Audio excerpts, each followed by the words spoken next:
Good afternoon to all.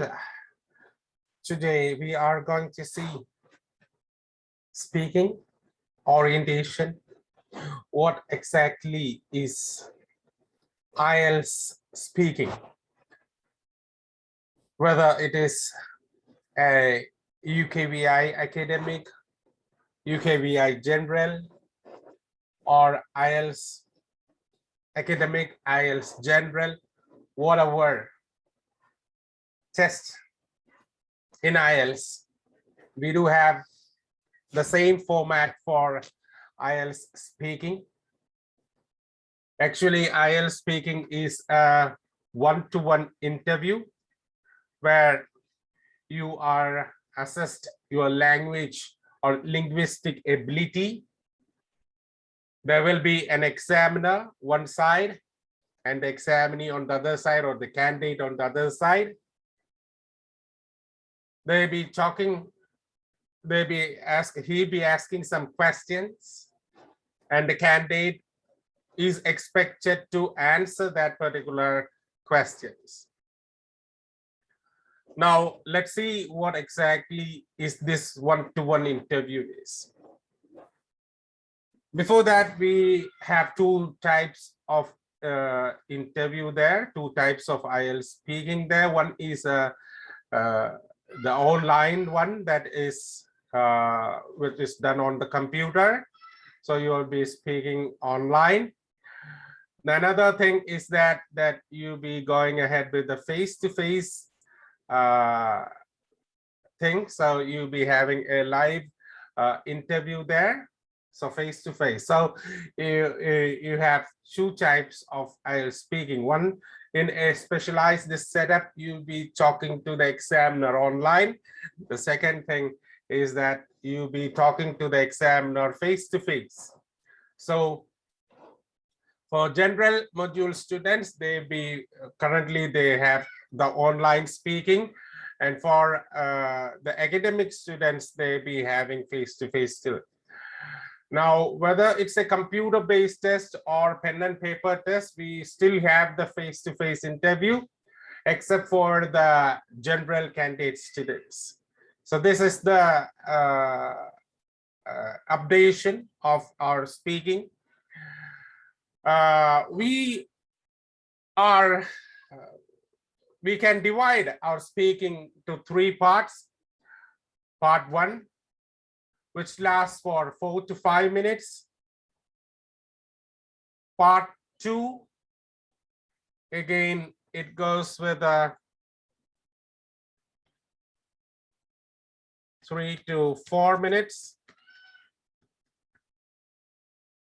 Part three, we have 4 to 5 minutes. So in total, if I calculate, that is 4 plus 3, 7 plus 4, that's 11 minutes. And here, 5 plus 4 plus 5, it's 14 minutes. So 11 to 14 minutes is the total duration of our speaking.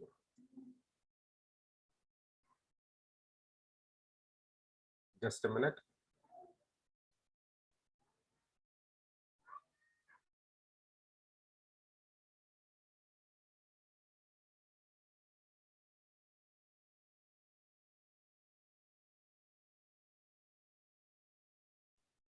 Yes.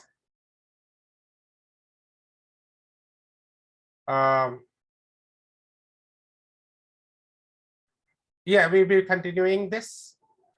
Now, we have in the first part that which lasts for 4 to 5 minutes.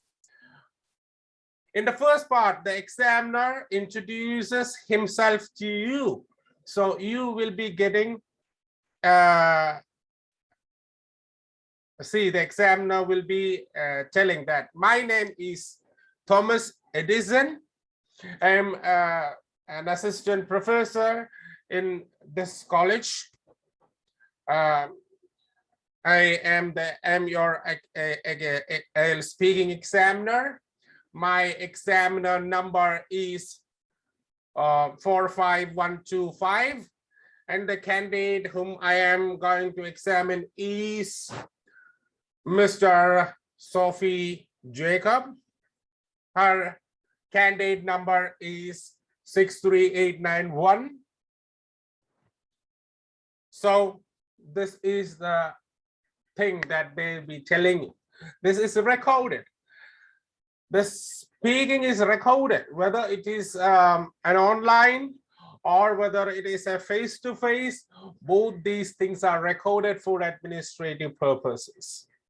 For better transparency of the examination, for better clarity, they will be recording it, and this can be used for further if you have any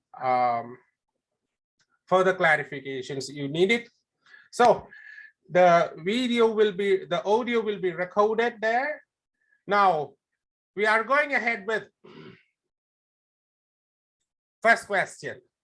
So they'll be wishing you, good afternoon, my name is, could you please tell your name? So could you please tell your name? You have to say your full name as in the passport.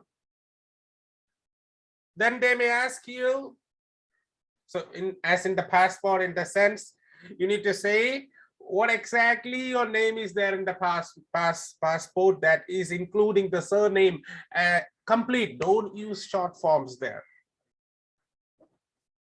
You don't initialize things there. Complete your house name or your home address. Sometimes it will be coming as your surname. So that thing, it should be complete. Now, they have asked your name. Please don't say something else. Some may be asking, some will be answering like this. Oh, could you please tell your name? They'll be telling, my name is Mary John. My friends and relatives call me Mary, but in my family they call me Mary. But you can call me Mary. This is unnecessary. They just ask your name. So simple. You can give the full name as it is in the passport. My name is so and so, or I am so and so. I am John Felix, or my name is John Felix. That's enough. Quite good. You have done your work. It's just an identification. They'll be telling you, they'll be asking you, oh, can I see your passport? Can I see your identification document? Immediately after, once the exam starts, they'll be asking, can I see your identification document? They'll be cross-checking the data, your passport number and name, whether you are exactly the person. So they'll be marking and giving you the passport back. Examination starts. Where are you from? I am from this part. So please say if it is an unknown place, it is not popular place, just give a landmark. It is near to this thing. Or if you have an identification like that, it is an educational hub or a tourist place, you can say that. So maximum 2 sentences, that's enough. And if they want to ask you something more about the place, they'll be asking you the question, could you please tell something about your hometown more? Could you speak something more about your hometown? Then you can speak about your hometown, how the geographical appearance. It is a growing city, it's a growing town, it's more or like a village, it's full of greenery, whatever it is. People, most of them are business people, or most of them are traders, or most of them are working in the government sector, or most of them are self-employed, most of them are planters or farmers, you can say. And it's a nice climate, you can say. Just 2 to 3 sentences, or the maximum 4 sentences you need to conclude there. So don't over explain. A 3 to 4 sentence response is expected there. Now, they may ask you after the next question, oh, what do you do? Do you work or do you study? You can say, yeah, I work as so and so in this company, and I've been working there for these long years. 2 or 3 sentences enough. So don't go further. That's it. 2 to 3 sentences. I am an advocate by profession. I'm working in the bar council of this particular town, and I've been working here for the past 5 years. That's enough. Complete. They may not ask something personal, very personal. They'll be asking these are warm-up questions. So it's not going, because it's an everyday situation. You won't be finding it very difficult to answer these questions. You are into the speaking session. They won't be making you in trouble. They won't be pushing you in deep trouble.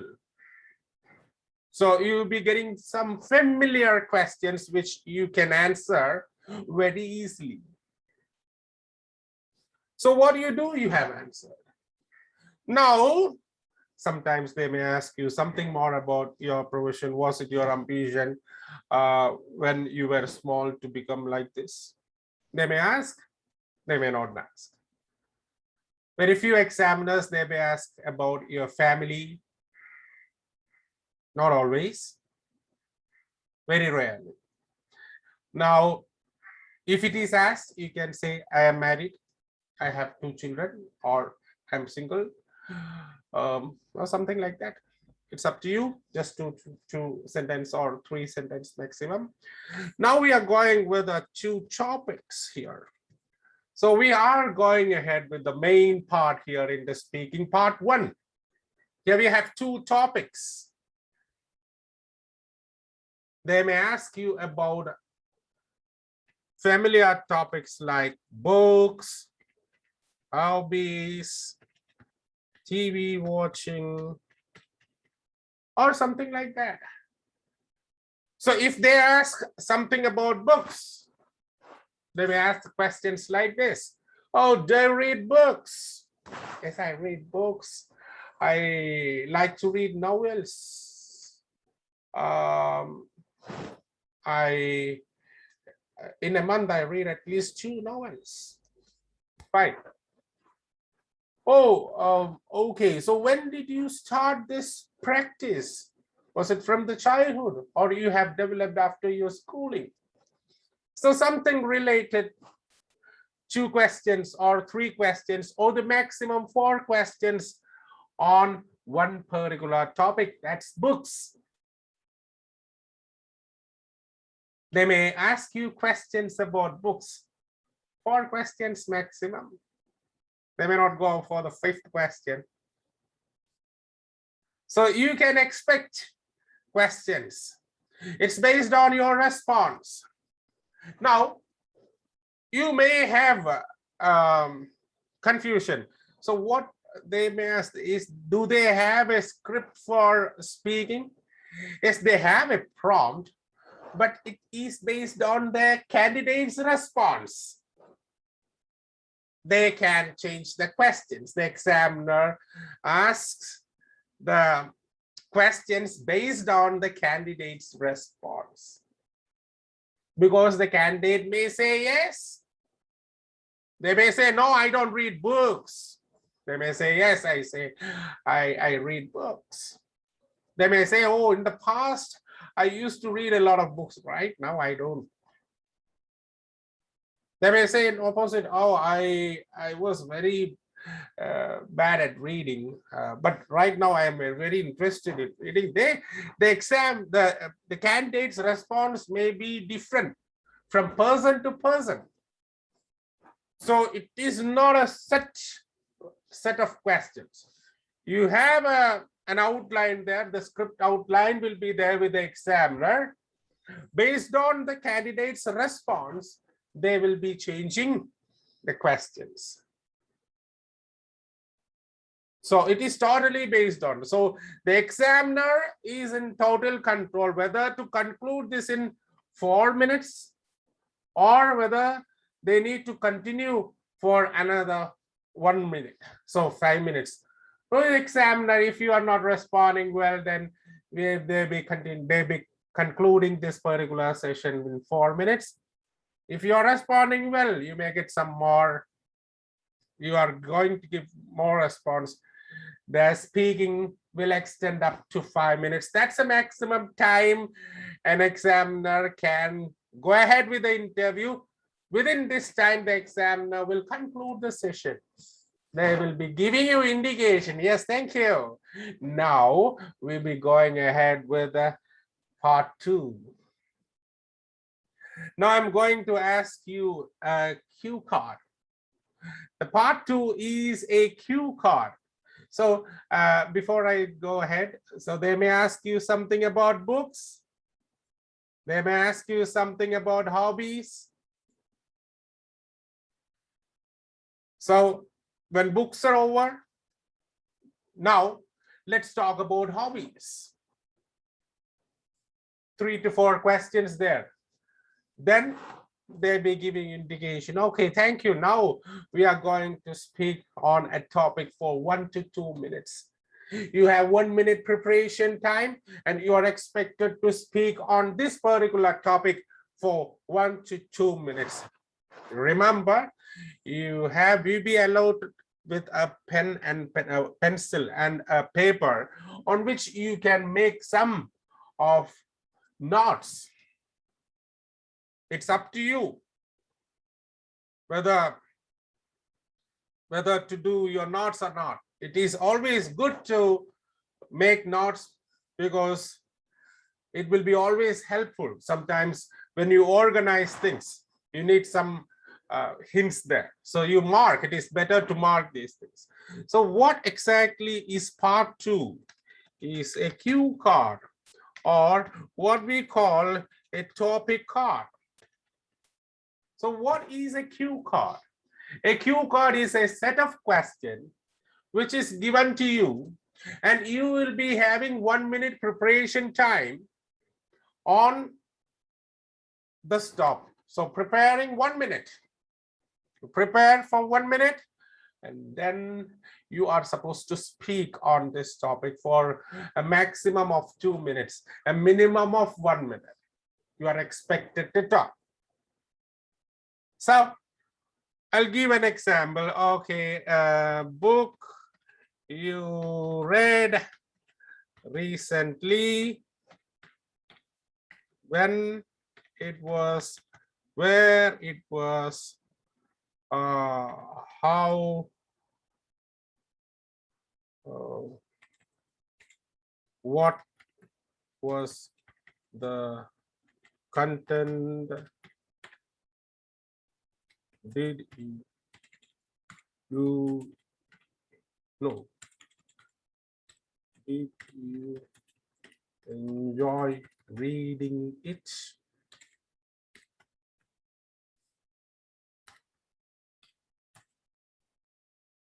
Why or why not?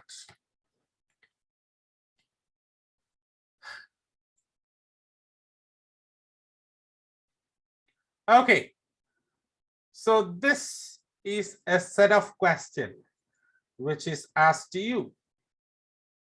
This is a card. A card is given to you. So before they hand over the card to you, they'll be telling you, you'll be talking about a book you have read recently. Now they'll be handing over the card to you, and you'll be given a pencil and a paper to mark these things. You can make some notes. You have 1 minute to do that, organize these things, and then you will be asked to start. The examiner will be telling, okay, now you can start speaking. You can start. Yeah, a book I have read recently, it was on last Monday when I visited my uncle's house. I happened to see an interesting title. So you can start like this. Some others will be starting like this. Oh, reading books is something very favorite thing for me. I read a lot of books. And when I speak about reading a book which I have read recently, I remember, so this is another way. Some people start like this. No issues at all. You are in the topic. Please don't speak anything outside the topic. Be inside the topic. So please plan, organize these things.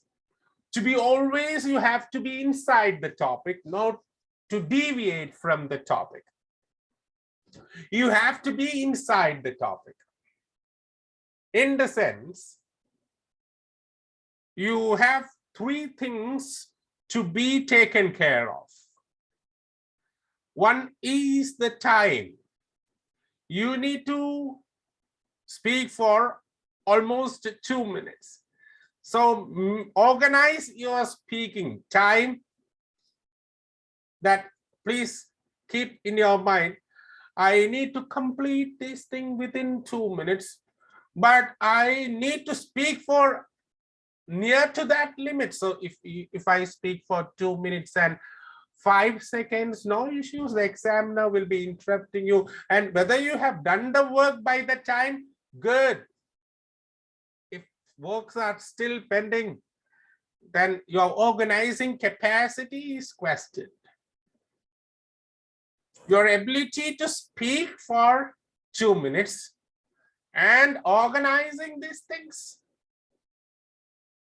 into an attractive presentation within this time limit. Time. So your score will be terribly bad when you are not speaking even up to 1 minute. So if you conclude the speaking within 50 seconds,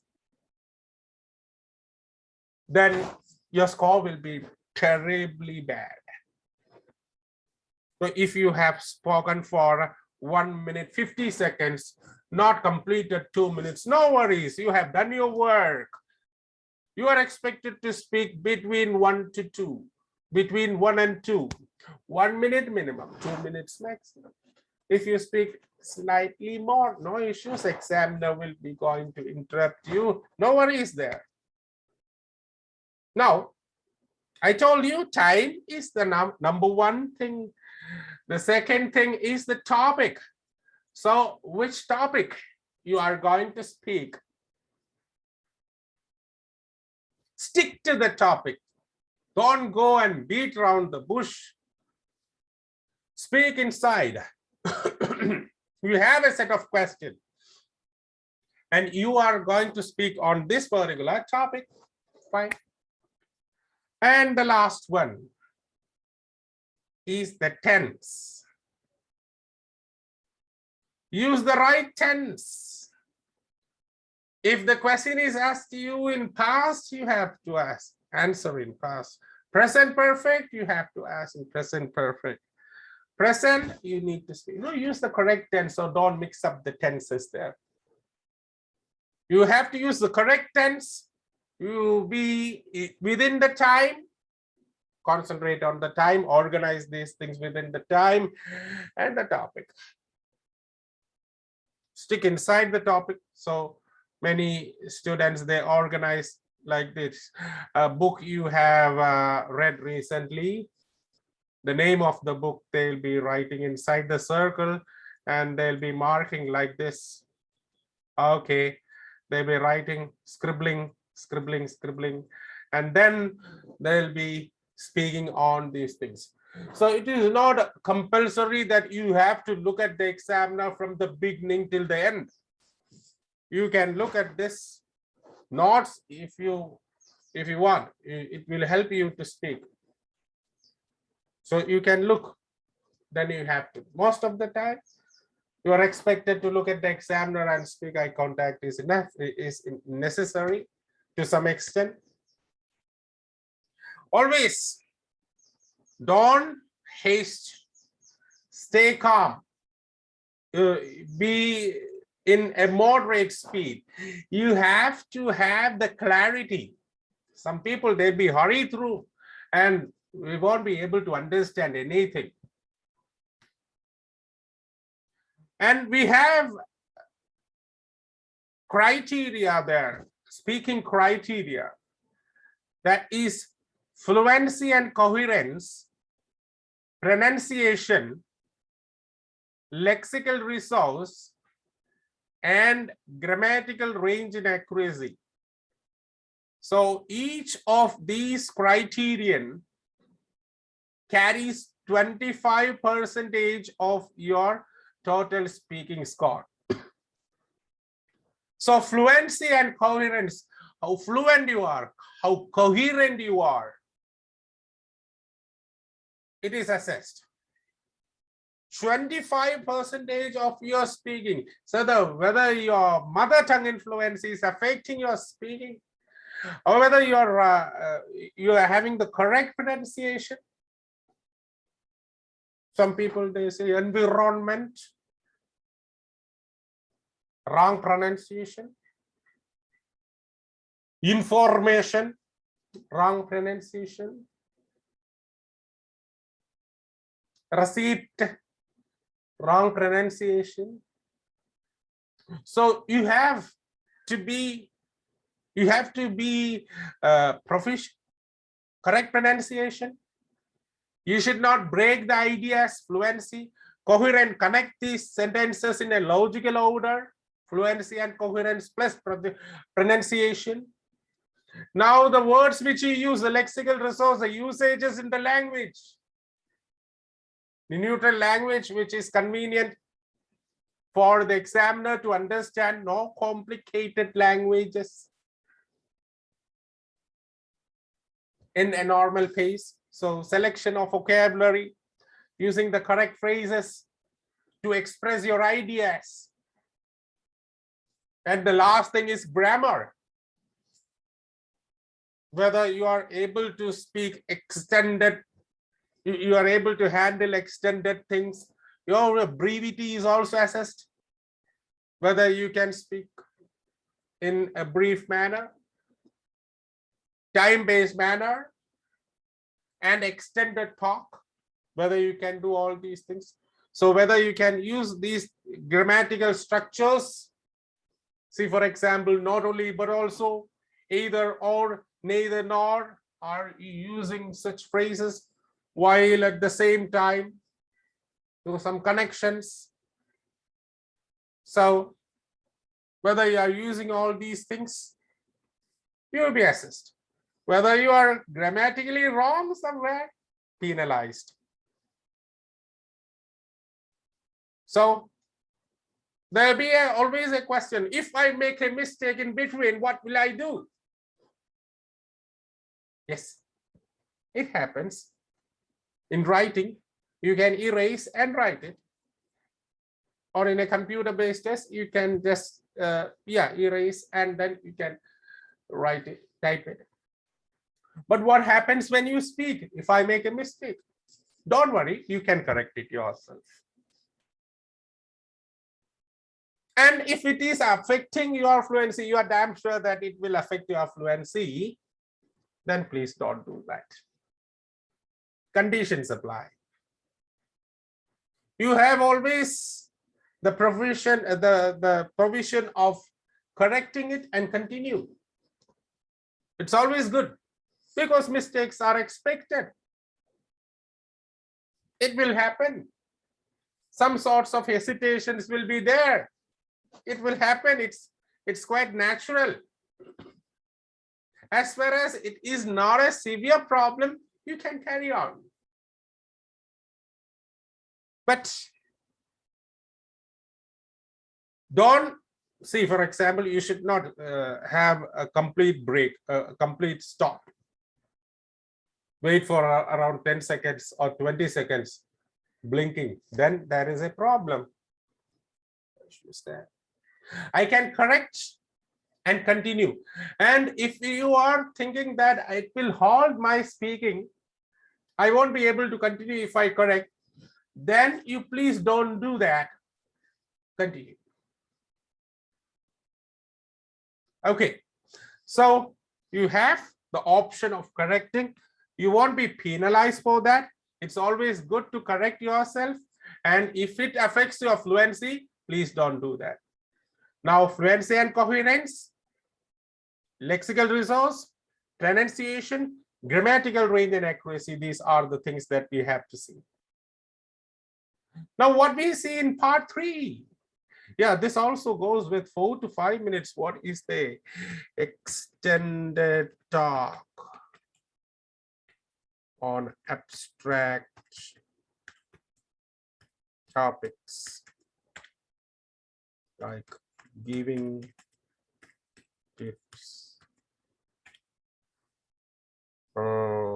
spending on marriages. So these are some examples. I've given examples there. So you are going for an extended talk. You are going with a discussion here.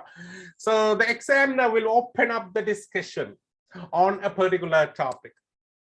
1 or 2 topics will be there. You'll be getting around 6 to 8 questions in this part, sometimes 10. It depends on the response. So you are supposed to speak more. So it's not the brevity here. In the first part, you should not extend your talk. In the second part, it's a time-based presentation. But in third part, you need to speak more. You need to explain what you are going to say, preferably with an example. So this is what part 3 is. If you are going ahead with giving gifts, they're asking, oh, is it important to give children gifts? Oh, what's your opinion? Yeah, I may be starting my opinion. Always be neutral in the sense. I told you that if you are neutral, then it is okay. So don't go to extremes. Oh, I completely disagree. That's not, it's arrogant. It's terrible. Don't do that. Don't do such sorts of emotional answers. Be neutral. I think it is not good. It's okay. I find no harm in doing that. It's okay. So be neutral. So I don't recommend that thing. So that is the language we use. Instead of I criticize it completely, instead of criticizing or going for it completely, go and present it in a neutral manner so that you be in a safe side there. Spending on marriages. Yes. Oh, though we have to say that some sort of spending is to be there for marriages. Extravaganza is irrational. I think it's wasting a lot of money. If this is your stand, you have to be with your stand. You need to present it in a logical way with examples. If you have any examples, you can present it. This is what part 3 is. Rational presentation. You have to have some rational presentation. At the same time, you need to speak more, if possible, with some examples. Always, it is good to conclude your answers each of the questions. If it is not concluded, also no problem. If you have spoken enough, no issues at all. So this is our IELTS speaking. So we have part 1, 4 to 5 minutes, part 2, 3 to 4 minutes, part 3, 4 to 5 minutes. Each part will be assessed by the examiner, and you will be having an overall score based on your performance on each part. Part 1, part 2, and part 3. We have criteria for marking it. The examiners will be assessing this and giving a band score between 1 and 9. If you have band 9, you are an expert user or a native user. If you are scoring under 4, then you are not at all a good speaker. You have severe problems. So you have the band descriptions, how this band is divided, how the band is given. If you are fluent, how well you will be getting a band 5 or band 6 or band 7. If you are fluent and coherent, if your pronunciation is this much, how much band I'll get. If my lexical resource is this thing, what will be my band score? So we have score description things. It will be available on www.ielts.org.